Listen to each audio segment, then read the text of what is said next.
Hey, it's Ronnie. All the good names are taken. Podcast day 22 of 31 days. And today we're talking Child's Play 2 with none other than Nick Push. So let's bring Nick in. Hey, Nick, how's it going? What's up, man? Thanks for having me. You go ahead and explain the costume to everybody right here. I kind of get it. Eminem, right? Well, no, not Eminem. It's two things. It's Blake for two reasons. Number one, because I love Blake. We all love Blake, right? He's a good guy.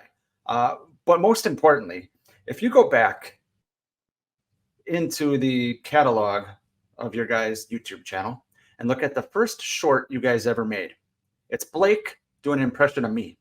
So this is a little payback. You got a Blake impression you want to do real quick? God, no, dude. I literally thought about that for the last couple of days. I was rewatching some of your guys' videos. All I can say is, I'm glad you asked me that, Ronnie. You know, I got nothing. I got nothing. I don't know if I could do a Blake impression. Oh shit, I had to drop something. So, okay, a Blake impression. You could talk for like 5 minutes straight, and then he'll do the dynamite drop in of, yeah. Right. He's the best color man in the business. So today, Nick, thanks for coming on. We want to talk Child's Play 2, and you were quick to jump at this one when I was offering up movies at the beginning of the month. Tell me a little bit about why did you choose Child's Play 2? Child's Play 2. What's your association with this movie? Do you even have one, or did you just say, "Hey, that seems like an easy one, I'll pick that one"? I do have an association with it because I'm a big fan of this movie. As far as horror sequels go, it's one of my favorites. And there's a number of reasons for that. We're going to get into a lot of it, I'm sure. But as far as horror sequels go, this is my favorite in the Child's Play franchise. And after this movie, you know, the franchise, if it was up here, which that is debatable, you know, it kind of went off the cliff with maybe a little dip up with Bride of Chucky, which I know is a fan favorite, not for me. But for me, this is when they nailed the tone of the franchise, and they got a lot of things right. Unfortunately, they took a lot of that and exaggerated it after this movie. But I'm a big fan of this movie for a lot of reasons. This movie starts off, and the first question I made in my notes that was answered when I actually did a little research is, how long is this after the first movie? Nick, did they mention how long this is after the first movie? I was going to say, I think they had to have mentioned it right at the beginning, when the executives are walking by and they're remaking the Chucky doll. But is it a year? It's 3 months? years. I don't know. It's 2 years after the first one, which means Andy's been in foster care for 2 years and his mother has been locked up. Now, this is the first problem I have with this movie is they're fixing the good guy doll all through the credits of this movie, which is great because anybody that watched Child's Play knows that Chucky got burned up or whatever it was at the end of the first movie. So it shows them scraping the plastic off, putting new plastic, spray, painting the freckles and the eyebrows and all that. And I'm thinking, well, this must have just happened. We're like a month and a half out. And then you get to see the dude from Ally McBeal meeting the CEO of the company who's like, you better have all this fixed.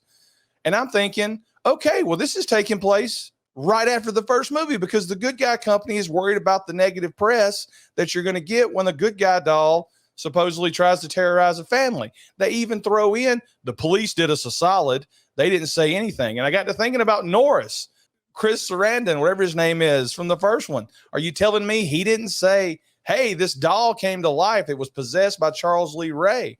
All they say is the police did us a solid. And the mother who backed up the kid's story has been institutionalized. So right off the bat, you're not on solid ground with how this movie starts.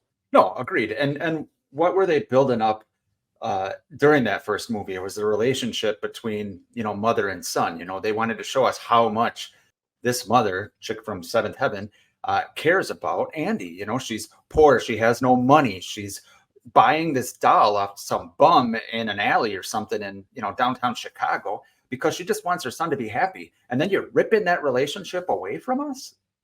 Then they tried to give it back to us with the foster girl whose name I couldn't remember that looks sort of like the mother from Seventh Heaven, but a younger version of it.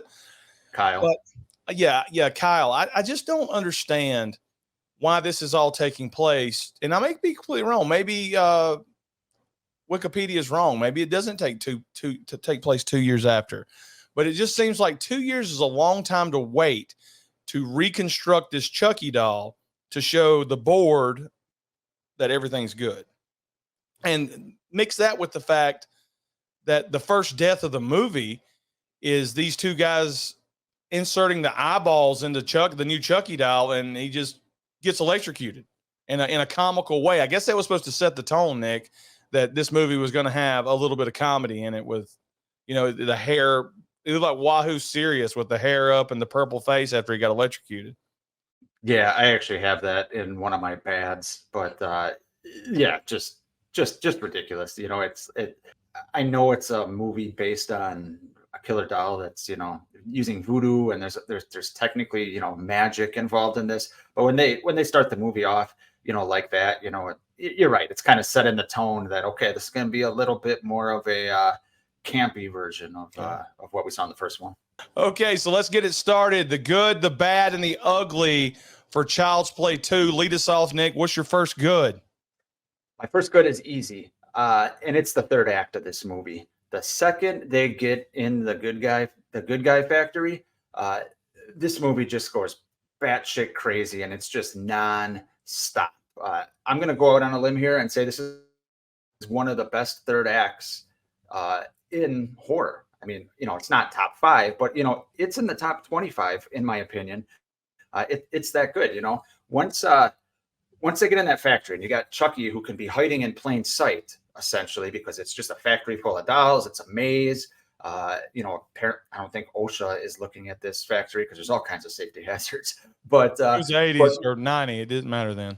When Chucky tries to do the dumb Bella or whatever the hell it is, when he tries to do that and he realizes he can't, and he's stuck in that body, he is just pissed off the whole time, and he's just going after Andy and Kyle, relentlessly. And it's just, like I said, it's just one thing after another. The fact that it's kind of like a maze, and there's some shots that the camera does from high up, and you just see just boxes of these dolls set all over.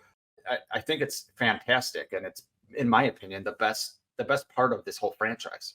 I think this movie picked up a lot of steam the minute they took Andy out of the foster care house, and Susan Ross's mom took him back to the foster care academy, and Kyle goes outside to throw Chucky away. And then the next thing you know, Chucky's after her. I think it ramped it up. I think this movie coasted along at about a 5 out of 10 till that point. And I think that's really when it hit its stride. I agree 100%. I think the third act of this, I don't know if it's top 25 in horror, but I think the third act of this movie is the best part of this movie. And maybe the third act of this movie being so good leaves a little false sense of how good this movie was with all the problems that it has. But I'm like you. I love the scene in the doll factory. I love the cheesy clouds coming together when he starts the ritual. And that leads me to this. There should be a lot more Jamaicans or voodoo people or whoever switching bodies if that stuff's just randomly known that Charles Lee Ray can get to that. I mean, you think every time somebody's about to die, you see clouds in certain neighborhoods coming together and people are switching bodies. But the third act of the movie was very good. My first good, and I don't have a lot of goods for this movie. My first good is it feels like the same movie from part 1, the way it's shot, the way it looks, the shots of the city. I thought in part 1, the city looked like gritty. And you got to see like certain alleyways of cities that you don't normally do because they usually show the best parts. And in this one, when you got the guy in the limo going over the railroad tracks, it looks like a bad part of town. The way it's shot, Andy looks, he looks a little bit older, but if you'd have told me this takes place like 2 weeks after the first one with the whole same crew filming this, I would have believed it. It felt like a real continuation of part 1. And I guess that's the best thing I can say, about this movie is it looks and it feels exactly the same. Yeah. And even though this one's, set more in the suburbs because that's where the foster house is, you still feel like they're just in the suburbs of Chicago, I mean, I got a lot of questions about these foster parents. I mean, me too. I could make the argument that the woman might be the craziest person in the movie because there's multiple references to all these collectibles they have in their house that's been passed down from generation to generation. And Andy asked the obvious question, who you going to give it to? So, and she, and then Phil's like, oh. So these are obviously two people that can have kids or chose not to have kids. And she's feeding her need for a child by taking in every stray kid that the foster home gets. But at the same time, they build her up to be this second mother figure so long, and she just packs his at it and sends him out when Phil breaks his neck. I mean, you're gone. I should have listened to Phil. My next good is something you touched on earlier, so it might be in one of your bads, but it's the relationship between Kyle and Andy.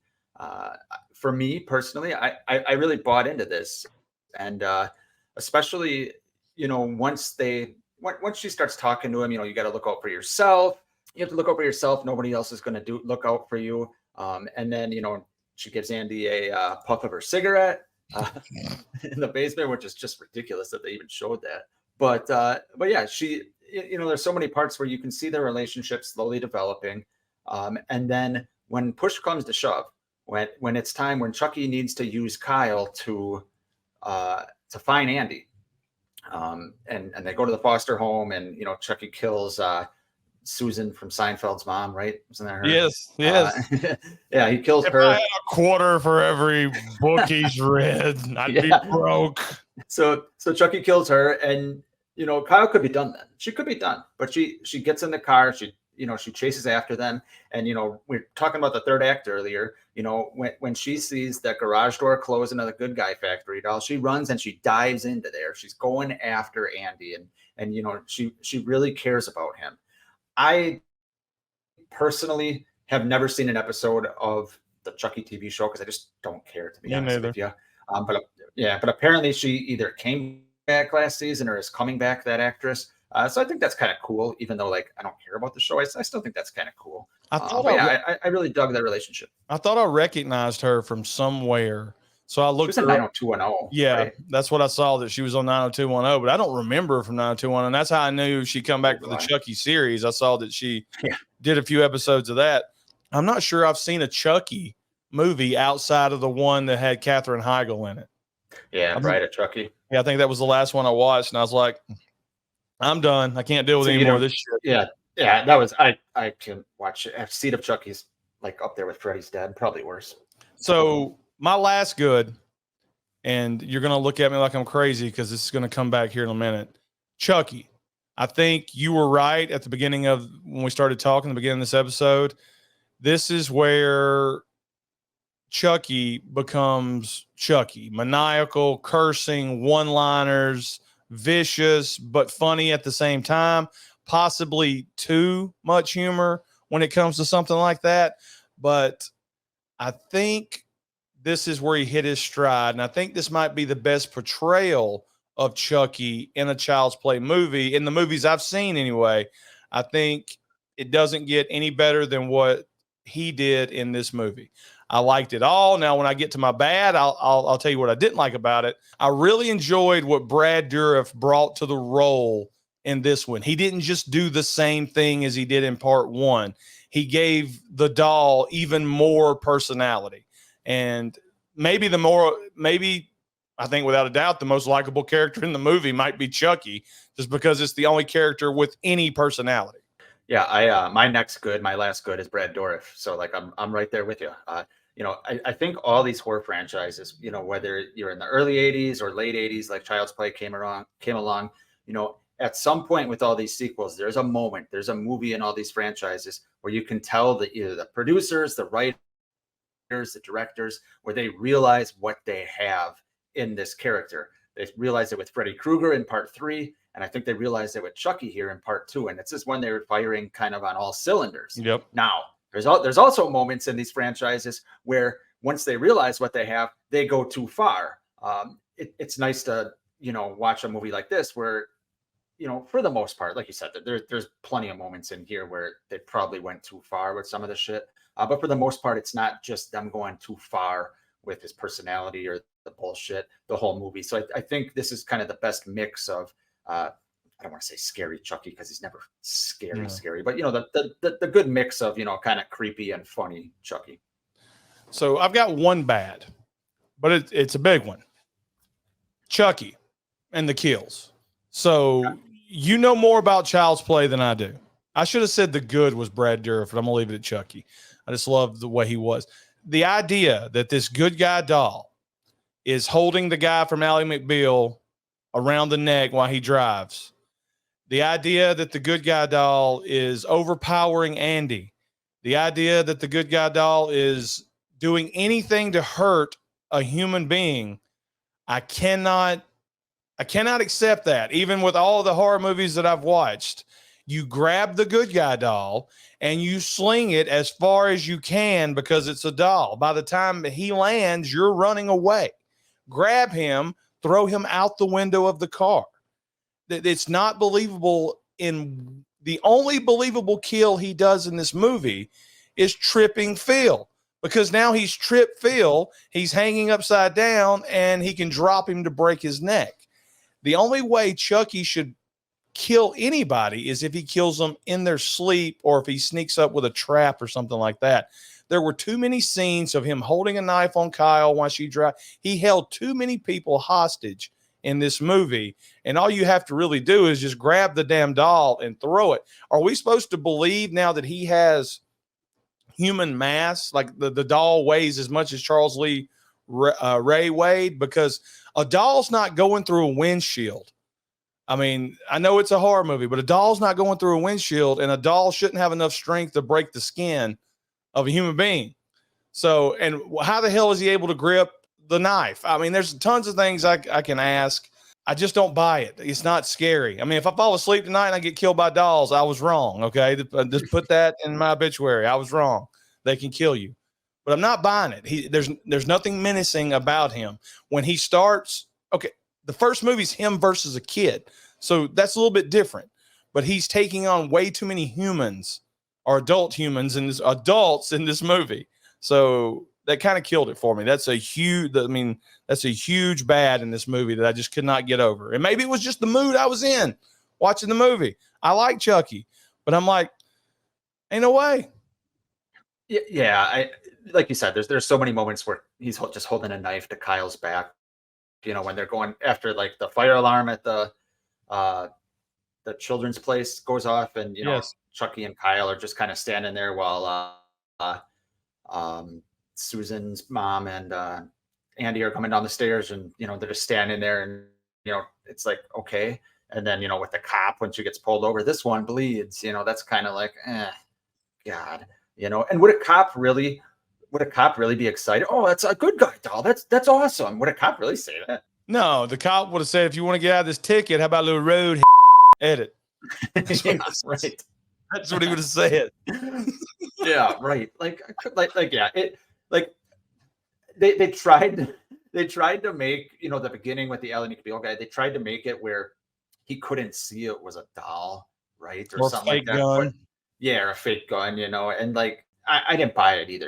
They tried to show him looking back at his rearview mirror and nothing. Then all of a sudden it cuts through, his hands are tied. Why is there a jump rope back there? I guess because he works at a toy factory, right? Why is there a toy gun back there? The good guys don't come with toy guns. Yeah, but I've got jump rope, toy gun. Yeah. Oh God. But yeah, you're right. There are way too many moments like that, and it's the Phil thing. Like you said, he caught him by surprise, and he was hanging there. That's what it should be: catching people by surprise, not taking them on one-on-one. And even the teacher kill, which is kind of like, it's probably a gif or a meme now, of Chucky coming out of the closet with the yardstick or whatever, ruler or whatever. I know that's like I hate using the word iconic because people overuse the shit out of that. But as far as really iconic is pretending iconic. Get killed with a yardstick. No, it's iconic in the Child's Play franchise. Him walking out with it is technically iconic in the scope of the franchise, but it ain't iconic in general.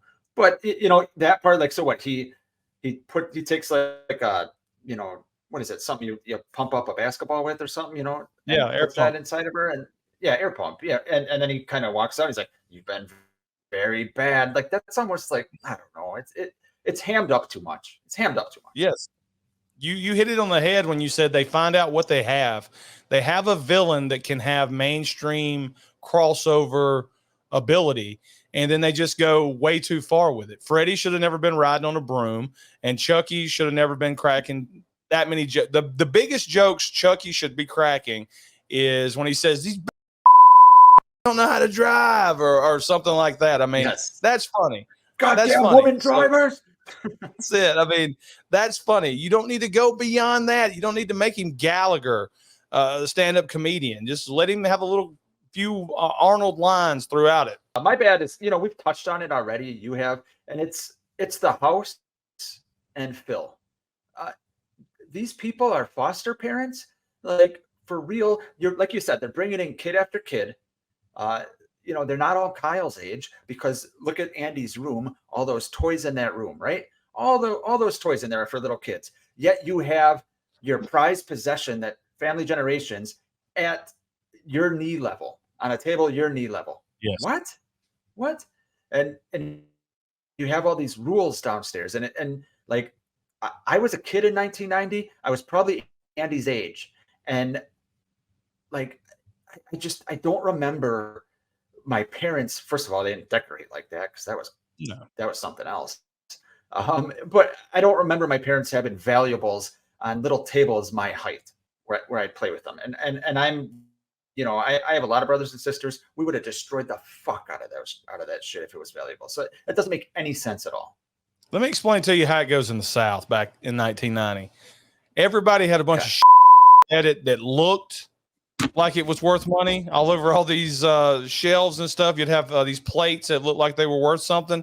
They were worth nothing. They were just good decor. If they broke, they broke. My family was like yours. We didn't have anything because we would have broke everything. We broke the damn banister to the kitchen. Anything that was hanging there got broke and dropped, and anything that you could grab and swing off of got swung off of. So yeah, if you're going to be a foster family, you're going to have all that stuff in your bedroom, not out for all the kids to see and play with. So those two people were psycho anyway. I'm pretty sure they were molesting those kids. In fact, that might be my second bad. They were molesting the kids. I'm gonna go ahead and put it out there right now. This movie was early 2023. They were pro molesting. I don't have any more bads, Nick. So what is your bad? You got another one? Once again, it's just something we talked about earlier, and it's the whole beginning of the movie. You got the Ally McBeal guy, who he's part of my bad because he is just, they turn him into such a douchebag. And why are they turning him into a douchebag? So we want to root for Chucky to kill him, right? And I can't stand when movies do this. I'd rather care about the character and then see our villain kill him, because I don't want to root for the villain. I know in 1990, we had Jason and Freddy, and that's just what you did. But it went too far with this guy being a douchebag. And then the second part was the death you talked about earlier. They're rebuilding this doll. Why are they rebuilding this doll? Why do the stockholders, how is that going to help them? Wouldn't destroying it help them? To go in front of your investors, go in front of the public, say, hey, there was this rumor about this doll. Clearly this rumor is bullshit. It's psycho. We have torched the fuck out of this and we're moving on. Not we're rebuilding this doll and putting it back into distribution. What? How does that make any sense? No, I was going to say about rebuilding the doll, all you're doing is setting yourself up for failure if it is possessed by a serial killer. Then your stock is really going to drop. Now, you got to figure this company's out of damn business after this movie. Exactly. And then that death happens, that fantastical death. And it's like, he's just like, get that thing out of here. Go stick it up your ass or something like that. And then boom. And then what kind of, on top of that, this is just another bad. I'm just going to, Susan's mom from Seinfeld. She works at some child facility, right? She gets a random phone call from someone saying he's Andy's Uncle Charles, and she gives him the address. She's not very good at her job. What? She's not used to parents or guardians calling. It's a foster care place. No, I guess not. But yeah, just it's a horror movie, right? It's a 1990 horror movie. We're not supposed to be breaking down shit like this. Yeah, so we're picking it. We're picking it apart. I mean, I'm not even going to make a note about Chucky gets killed, just like Thunder gets killed in Big Trouble in Little China with the wide face before his head explodes. Yes. I mean, that was pretty awesome. Look, I know I've sit here and it seems like I've shit on this movie, but this movie It's a good movie. It's 1990. It looks like 1990. It looks like a sequel to Child's Play. I'm glad Andy's back. I mean, I'm sure there's a reason the mother and Chris Sarandon didn't come back. I'm sure it rhymes with money, or they were doing something else. But I thought it was a really good continuation of the first movie. Is Chucky my favorite horror franchise? No, but everybody knows I watch a lot of weird stuff. I can see the value in this. I had a Chucky doll when I was, or either Blake had one whenever I was a kid. Fun fact about Blake, this movie terrified him as he was a kid. So he was born, he was been like 5 years old when this movie came out. And I'm watching all these horror movies. We had one of those dolls, Nick. I don't know if y'all did this. We were poor. We had one of those dolls that you stick the feet through the toilet paper tube, and then the dress goes over the toilet paper to make it like one of those big, exquisite gowns. And she sat on the back of the toilet. Whenever Blake would go to piss after he saw this movie, he would turn the doll around. So we'd always know if Blake had been in there to piss or because the doll would be turned around facing away from where he was at. So he was freaked out by Chucky. So don't let him get back on here and try to play it hard like Chucky didn't scare him. Chucky scared him. Blake would have got killed if he was in this movie. He'd be dead or just like Andy. Wait, Andy Blake was a cute. I bet you Blake was probably a cute kid. He was probably just like Andy, right? Curious kid. Blake was gorgeous. He's still gorgeous. All right, so that leaves us with one thing left, Nick. Who is the ugliest person in this movie? I'll go first. I'm picking Phil. Okay. Phil will always be the bad guy from Police Academy 5, City Under Siege. He was the guy who was the nemesis of Tackleberry, who could shoot the gun really well, and they had the big contest at the end of it before Tackleberry beat him. In any movie from here on out, I think he might have been part of that Second City crew at one point out of Chicago, that comedy troupe. I could be wrong on that. Hit me in the comments if comments are available. Yeah, he's definitely the ugliest person in the movie. Huge nose, terrible hair, terrible attitude. Definitely wouldn't let him take me out on a date. So Phil's my ugliest one. I agree, but I was going to say Phil, but just for variety's sake, I'll go with Susan's mom. You know, there's a reason why in Seinfeld, Susan's dad was having a gay affair with some writer, right? Can't remember the writer's name. What was the writer's name? John Cheever. John Cheever's Letters, yes. The Falcon by John Cheever. Yes. You ready to eat this stuff? Yes. A little bit. Okay, yeah, she's definitely ugly. She still had that perm in this movie. Nobody, no man is getting so that's definitely okay. So that's going to wrap it up. The whole point in doing 31 Days of Horror, Blake's supposed to be here. Look in the corner down there. We miss Blake. But this whole episode, before I say this, hit us in the comments if comments are available yet. If not, if you have something you have to say and we don't have comments open, atgnatpodcast@gmail.com, and we'll read it when 31 days are over because, believe it or not, these are taped in advance. So let us know, and we'll get it back to you. I promise. Right now, we're experiencing a surge in popularity. So this whole episode, Nick shows up with a costume, totally outdoes me. I've been off my game this whole review, and I just realized why. It's not that you look like Blake or that the bald cap looks good. It's that you look like Kip from Napoleon Dynamite. Why do you love me? Technology. Why do you love me? Why do you